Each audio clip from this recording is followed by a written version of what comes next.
Okay guys, welcome back to the channel. I hope you've been enjoying the LP rip versus streaming series I did. Hope you found that ear-opening. But also, in parallel to what's been going on there, I've been doing some other things related to things I noticed at the show. And I want to pivot now to headphones. Because if you recall in my video of best sound at the show, the headphones with the Stax and Blue Hawaii combination won my best of the show. And I was so excited about it that I would have put it in one of my best things I've heard in 20 plus years going to the shows. And so I was ready to buy it. But, I came to my senses when I came home and said, look, I need to not be a prisoner of the moment. I need to do my due diligence. Maybe it's just a case of the delta between what I'm used to at home and hearing that was, prisoner of the moment, excitement, not really that great compared to what's out there. So I was over at Johnny's 3MA Audio, and he has a pair of Sonoma Electrostatic Headphones. And these are very high-end, $6,000, I think, combo with the Energizer headphone amp and the headphones. So he said, take these home and try them. And I did. And I thought, man, this will be a really good comparison, get me back thinking rationally. Well, I took them back in one day. And it wasn't because of sound quality. I will say that right in advance. The sound quality was excellent, high-end. It didn't wow me like the Stax combo did, but you could tell it was super high-end and was on par with some of the other ones I've had in the past. I do have experience with headphones. I've had Audeze's LCD2 or 3, I forget which one I had. Pandora's. I've had the $3,400 in-ear Tia Fortes. And then I've heard the Abyss, the Focals, all of these at the shows. It's been a while. I kind of wrote them all off because I just wasn't happy with them. And it really isn't the sound quality I wasn't happy with. It's really the comfort level. For me, it's 80% or more goes into comfort. If I'm not comfortable using them, then I'm not going to use them. And so the extra sound quality isn't worth it. I mean, quite frankly, I use Sennheiser 598s that are less than $200, and I've bought 2 iterations of them over probably 10 years now. That's all good enough for me and the application that I use it for light gaming and YouTube, purposes in my office. And I've just never dedicated a headphone setup before. Now, what I heard at Florida makes me want to put a headphone setup in my main room and do it for real listening, critical listening. What I heard on the Sonomas, quality of sound was great, but the vice grip on my head was just too much. I mean, it was just, I couldn't even listen to it for much more than a few minutes without feeling it. And then certainly after a few hours, it was not going to fit the bill for me. So I returned it the next day. And then I brought home, Johnny said, oh, try these. These were in his shop as well. These are McIntosh, and they were under acrylic case at a nice stand. And there's no model number. I didn't even know how much these were or what these were when I took them home. I guess $500, and that was even with the McIntosh name. I thought that would be plenty enough for these. But no, they were actually sold for like $2,000. I don't think they're sold anymore. And I wouldn't say they're cheaply made. It's not a total ripoff. I think around 500 is more reasonable. But considering audiophile markups today, they're not the only brand, marking things up 100 times parts. But there is some metal. And another thing that in terms of comfort, that I look for is if this will stay in the groove that you set it at or whatever's comfortable. I've had some headphones where this never stays where I set it. And if it doesn't, then I'm sending it back. I want it comfortable and I want it to stay at the calibration for my head that I want. And those two things alone, I'm nixing it.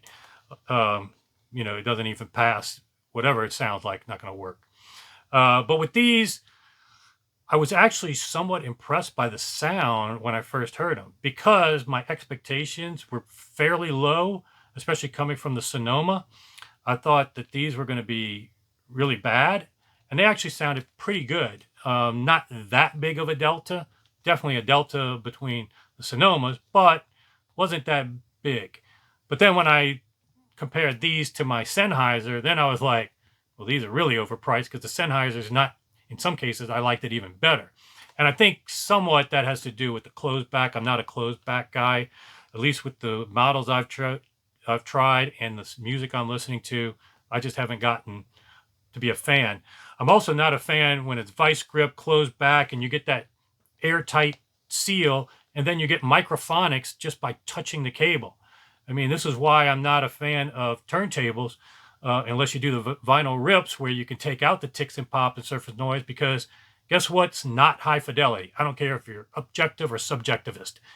What is not high fidelity is noise added to the song. And so if I touch this and it makes a noise in my ear, that's not high fidelity by any objective or subjective benchmark. I don't want that in my sound. I don't want that added. It irritates me, just like ticks and pops are deal breakers to me with turntables, and that's why I don't have one.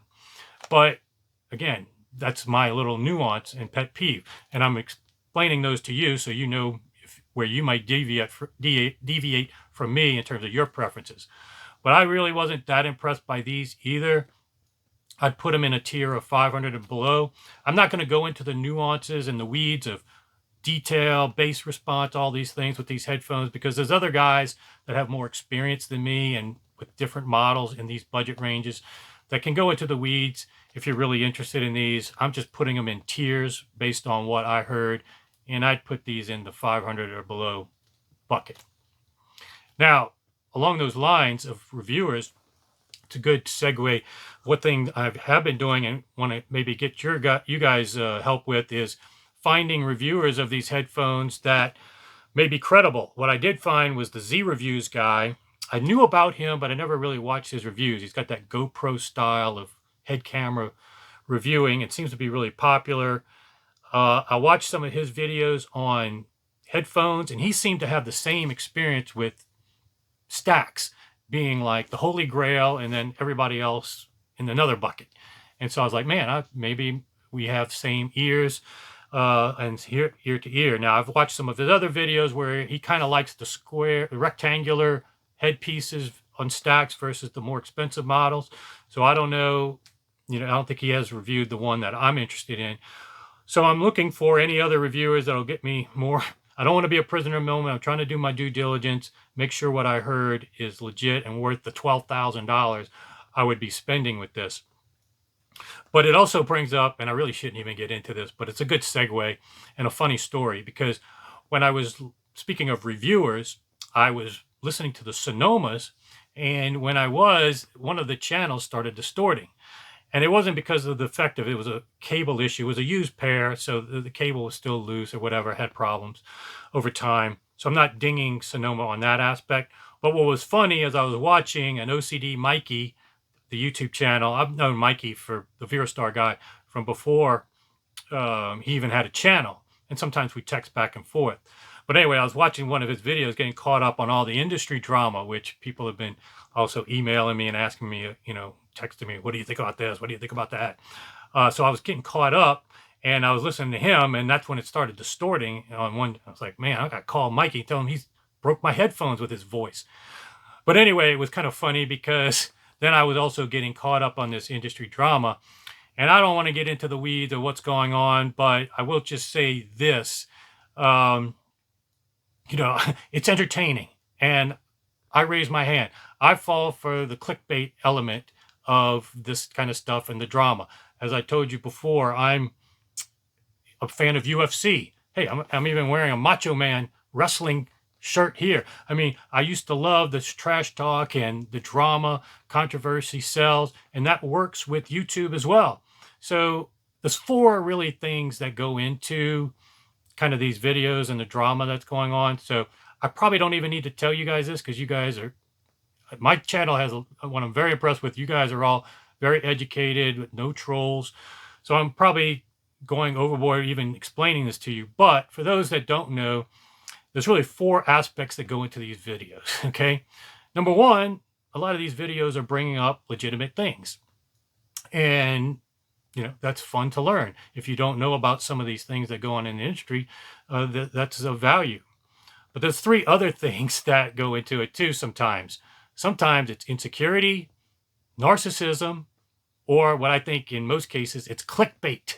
When you put these videos out there with these salacious titles and whatnot, the drama is very appealing. And I raise my hand. I I click on them and listen to them. In fact, what's funny is an algorithm, when I bring up YouTube, I was recommended a channel and a video on a channel that had less than 1,000 subscribers, but it had to do with GR research.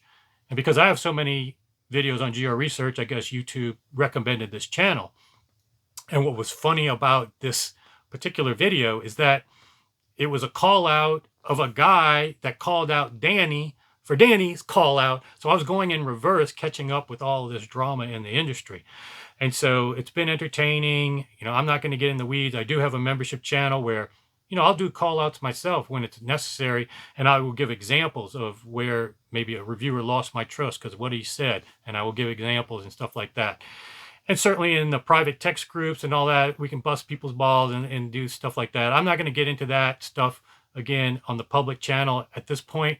But if I did, I think I would do it more like I talked about with, and I'm kind of joking, but if it's kind of more fun to do it like Romy the Cat did. If you watched my video from a few weeks ago, 20 years in the industry, I had a story about Romy the Cat, famous guy on the forum. He does have a YouTube channel now, but it's nowhere near as drama-filled as it was back then. I can't even watch a full video. It's not even that interesting.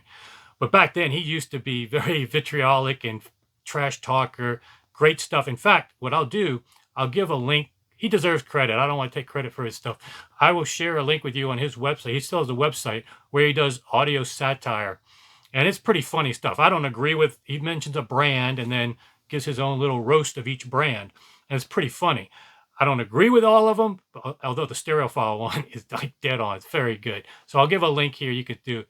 But I kind of like that style of trash talk and the Macho Man and the Conor McGregor than what I'm seeing in these videos, which are more passive aggressive. I mean, I watch Mikey go down to that guy, the flipper guy in Tampa or wherever he is in Florida.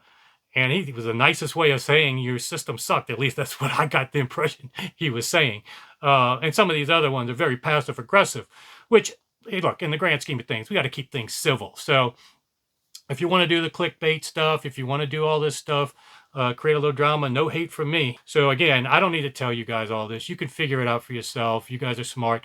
Really, what you shouldn't trust is what anybody says, especially about themselves, you know, how ethical they are themselves and this, the best this, I got the best this, that, and the other. Really, or what other people say about them. You should learn, use your own intuition, be smart, learn over time who to trust, not to trust, and use these clickbait videos for entertainment like I do. That's basically my response at this time. If you want more details, you can join the membership section, or I'll go into more of the individual things that I've found over the past that I felt to call out. But in any case, I just thought I'd segue to that and address that because I've gotten a few texts and emails and comments in the videos about that going on in the hobby. So hopefully you enjoyed. If so, sign up, subscribe, because what I got coming up is one of the best homes I've ever gone into, and it's going to be fun watching them set up a turntable. So that's next on the agenda. I've got 3 or 4 things going on all at the same time. So, and then Expo is coming up soon. So make sure you subscribe, sign up for notifications, and I'll see you back here soon.